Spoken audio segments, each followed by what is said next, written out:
Баршаңызға сәлем достар, каналыма қош келдіңіздер. Бүгін қарнынан жасалған қуырдақ дайындаймыз.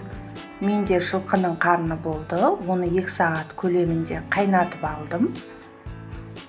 Бүгінгі тамаққа қажетті бөлшегін кесіп алып, ұзыншалап, жіңішкелеп турап алдым.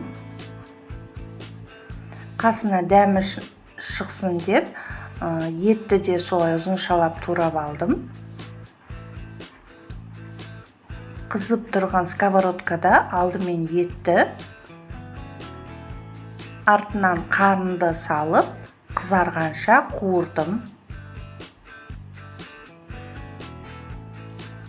Бетіне пияз салып,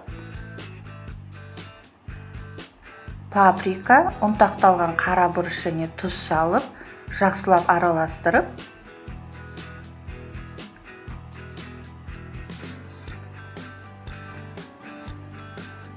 аздап су құйдым.